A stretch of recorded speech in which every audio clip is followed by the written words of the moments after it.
Bienvenue pour cette nouvelle exploration. Aujourd'hui, on se penche sur une question assez fondamentale qui ressort de textes théologiques qu'on a pu étudier.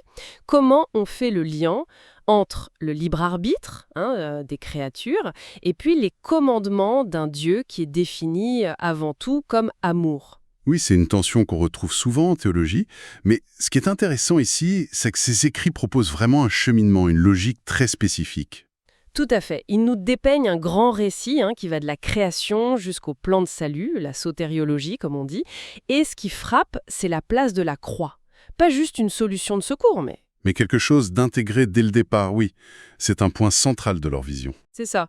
Alors l'idée, c'est d'essayer de comprendre cette logique. Comment est-ce que le libre arbitre peut être à la fois la source du problème, le péché, et en même temps la clé pour le résoudre, pour arriver à ce qu'ils appellent une création achevée. Une création où le choix libre mène non plus à la séparation, mais à l'union avec Dieu, avec l'amour. Alors allons-y, commençons par le début. L'intention originelle de Dieu, le point de départ martelé dans ces textes, c'est Dieu est amour. C'est sa nature même. Absolument. Et c'est cet amour qu'il pousse à créer des êtres à son image, capables d'aimer en retour, d'avoir une relation. Et là, point crucial, le libre arbitre. Indispensable. Pour ces textes, sans libre arbitre, pas de véritable amour. L'amour, c'est défini de façon assez active ici. C'est choisir de ne pas nuire à l'autre alors qu'on pourrait le faire. Ah oui, c'est une définition intéressante. C'est un choix conscient de retenue, de bienveillance active. C'est ça. Et le point peut-être le plus surprenant, c'est que la croix, selon ses sources, faisait partie de ce plan, dès le début. Pas une réaction à la chute d'Adam, mais le moyen prévu pour, perfectionner ce libre arbitre Exactement. et éliminer le péché à terme. Exactement. La croix comme partie intégrante du projet créateur. Ça nous amène d'ailleurs à la nature de l'amour telle qu'ils la décrivent. Il y a une idée forte. Seul Dieu aime par nature. Ah bon, les créatures, elles ne pourraient pas aimer d'elles-mêmes? C'est l'idée. Elles ne peuvent aimer qu'en recevant d'abord l'amour de Dieu. C'est une dynamique de réception, puis de don. D'accord, il y aurait une séquence alors. Oui, très clair. 1. Connaître l'amour de Dieu. Le recevoir. 2. En réponse, aimer Dieu. 3. Et puis, aimer son prochain. C'est ce flux qui apporte la paix, le repos pour les créatures. Ok, le cadre est posé. Après ça, les textes parlent de la création des anges, eux aussi, avec le libre arbitre. Oui, créé dans un environnement, au départ, propice à cet amour mutuel. Un cadre idéal, on pourrait penser. Mais qui dit libre arbitre dit aussi possibilité de refuser cet amour? Et c'est là qu'intervient Hillel, qui deviendra Satan. Il fait ce choix.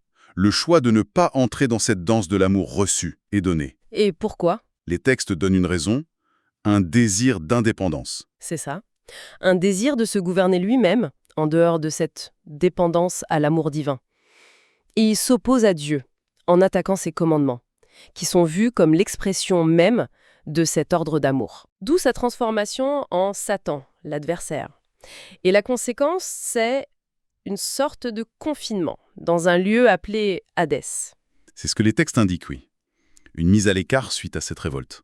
Et c'est après ça, après ce premier drame, que vient la création d'Adam. Et les textes le situent de façon assez étonnante comme créé dans cet Hadès. Oui, c'est un point très spécifique de ces écrits. Adam est donc créé dans un contexte où, disons, l'adversité est déjà là. Mais où il a quand même la possibilité de suivre les commandements. Il a le libre arbitre, lui aussi. La capacité de choisir. Tout à fait. Et on connaît la suite. Il choisit, lui aussi, de ne pas garder le commandement. Une deuxième chute. Il devient esclave du péché, selon leurs termes. C'est ça. Et là, il y a une précision théologique assez déstabilisante. Ces textes affirment que Dieu connaissait ces chutes, d'El-Hel et d'Adam. Il les connaissait. Et il les aurait utilisées, intégrées dans son plan pour établir la croix. C'est ce qui est avancé, oui, que ces chutes faisaient partie d'une certaine manière du chemin prévu pour manifester sa solution, la croix. Attendez, là ça pose question, non? Si Dieu savait et intégrait ces chutes, quid de la responsabilité d'Hélène et Adam? Est-ce que ça ne minimise pas leur choix? C'est la grande tension. Les textes insistent. Dieu ne cause pas le péché. Il le permet à cause du libre arbitre. Et il l'utilise dans sa souveraineté pour accomplir son plan via la croix. Ils vont même jusqu'à dire que si, par extraordinaire, elle et Adam n'avaient pas chuté, Oui. d'autres l'auraient fait, ou le plan aurait pris une autre forme, mais la croix, ou du moins la révélation de l'amour divin qu'elle représente, restait nécessaire pour parfaire le libre arbitre des créatures. D'accord. C'est une construction complexe. Il faut tenir ensemble la souveraineté de Dieu, le vrai choix des créatures et l'amour comme moteur. Bon, après la chute d'Adam, il y a une promesse quand même. Oui, heureusement, la promesse de la postérité de la femme, une annonce d'intervention divine, Et cette postérité, l'incarnation. c'est comme ça que ces textes l'interprètent.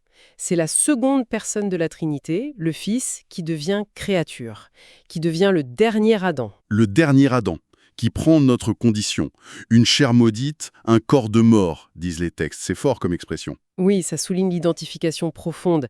C'est lui, la postérité promise, qui vient inverser la tendance. Et c'est là qu'on arrive à l'œuvre de Jésus-Christ. Exactement. Ce dernier Adam. Les textes insistent sur sa victoire contre les désirs de la chair. Le terme coréen soyok est utilisé apparemment. Oui, Et comment il remporte cette victoire? par la puissance du Saint-Esprit en lui. Il réussit là où les autres ont échoué. Il aime Dieu parfaitement, il aime son prochain parfaitement, Pas juste en acte, mais dans le cœur, jusqu'au bout? jusqu'à la mort, oui. Une obéissance parfaite, motivée par l'amour. Et la croix, c'est le point culminant de tout ça. La preuve ultime de l'amour de Dieu et de sa justice. La justice parce que le péché est condamné, et la mort parce que Dieu donne son Fils. Et parce que les commandements « aimer Dieu, aimer le prochain » sont montrés comme étant bons et justes. Ensuite, il y a la résurrection, qualifiée de première prémisse. Première prémisse. Comme le premier fruit qui annonce toute la récolte. Ça veut dire quoi concrètement? C'est une belle image, oui. Sa résurrection, c'est la preuve vivante que suivre ce chemin d'amour et d'obéissance mène à la victoire sur la mort. Ça valide les commandements de Dieu. Une première validation en quelque sorte. D'accord, Christ ouvre le chemin.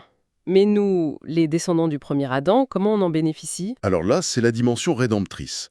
Le sang du Christ, le dernier Adam, est vu comme ce qui purifie, ce qui efface le péché de ceux qui croient en lui. Les descendants du premier Adam, donc. Oui. Et ceux qui sont pardonnés reçoivent le Saint-Esprit. Ils renaissent, disent les textes. Ils sont connectés spirituellement au dernier Adam. Ils entrent dans sa vie, dans son histoire, en quelque sorte. C'est tout à fait ça. Et à partir de là, ils sont appelés à marcher comme lui, c'est-à-dire combattre ses tendances égoïstes, le soyoc, avec l'aide de l'Esprit, Et cultiver l'amour pour Dieu et pour les autres. de tout leur cœur, oui. Et même apporter leur propre croix, accepter les difficultés, les renoncements, par amour et obéissance, comme Christ. Et en faisant ça, ils participent à sa victoire. Eux aussi deviennent des premières prémices. Oui, leur transformation et leur persévérance dans cet amour-obéissance, c'est ça la preuve finale, vécue, que les commandements de Dieu sont bons. C'est cette démonstration collective qui justifie Dieu aux yeux de toute la création, surtout des anges apparemment. Ça dissipe les doutes. Hmm. Toute cette histoire d'obéissance, de choix, ça nous ramène à la question de la grâce et du libre arbitre. Comment ça s'articule précisément dans ces textes? C'est souvent là que ça coince. Oui, c'est un point essentiel et délicat. Les sources sont très claires là-dessus. Les créatures, toutes seules, elles ne peuvent pas. Ni aimer parfaitement, ni obéir parfaitement aux commandements. C'est hors de portée. Même les anges, avant l'achèvement final. Même les anges, oui. L'amour et l'obéissance ne sont possibles que par la grâce de Dieu, par une aide divine. Mais alors si ça dépend de la grâce, comment Hallel et Adam sont-ils responsables? S'ils ne pouvaient pas obéir par eux-mêmes, où est la faute? Ah, mais la nuance est là. Dieu donne toujours la grâce suffisante. L'aide est toujours disponible.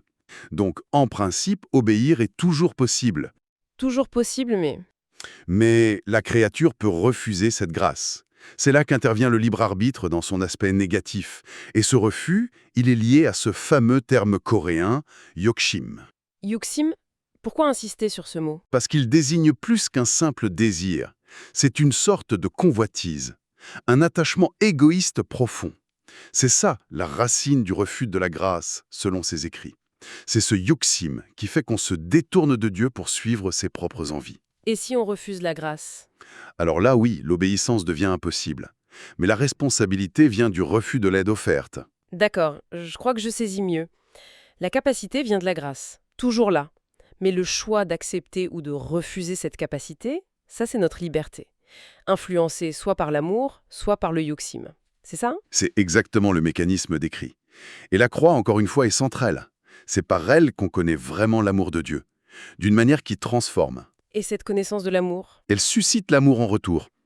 Et cet amour pour Dieu, c'est lui qui donne la force et la motivation pour obéir, pour aimer son prochain. C'est un cercle vertueux. Et ça, c'est possible pour nous, humains, même avec notre nature marquée par la chute, cette chair maudite? Oui, selon ces textes. Grâce à la parole de Dieu, la Bible, qui révèle cet amour, grâce au Saint-Esprit qui donne la force, et grâce au modèle de Christ. On peut donc choisir d'obéir, même si c'est une lutte. Oui. Ils disent même qu'avant d'arriver à aimer parfaitement un ennemi, ce qui demande une révélation profonde de l'amour de la croix, on peut déjà choisir de ne pas lui faire de mal. C'est déjà un pas dans l'obéissance, rendu possible par la grâce. Et Jésus, lui, n'a pas péché parce qu'il était la parole faite chair, remplie de l'Esprit, en communion parfaite avec le Père. C'est ça. Sa nature divine et humaine unie, et sa relation parfaite au Père et à l'Esprit, lui ont permis de vivre cette obéissance parfaite, malgré une humanité réelle. Bon. Tout ce cheminement mène à quoi finalement? À cet achèvement de la création? C'est quoi le résultat? Le résultat, c'est que par la croix et la grâce acceptée, les créatures anges et humains réceptifs arrivent à une connaissance profonde, intime, de l'amour et de la justice de Dieu. Et cette connaissance change tout. Elle engendre un amour en retour et une soumission volontaire, non plus contrainte ou par peur, mais joyeuse à son règne d'amour. Et c'est là que le libre arbitre devient parfait. Il n'est plus cette chose tiraillée, mais un choix aligné sur l'amour. C'est l'idée. Elles deviennent pleinement ce qu'elles devaient être, des reflets de Dieu amour. Le but initial est atteint. Et le péché est éradiqué. Pas juste pardonné, mais éliminé de la création. Éliminé, oui. Non par la force, mais par la transformation intérieure du choix. La création est achevée grâce à la croix. Et les textes parlent ensuite du Fils qui remet cette création parfaite au Père.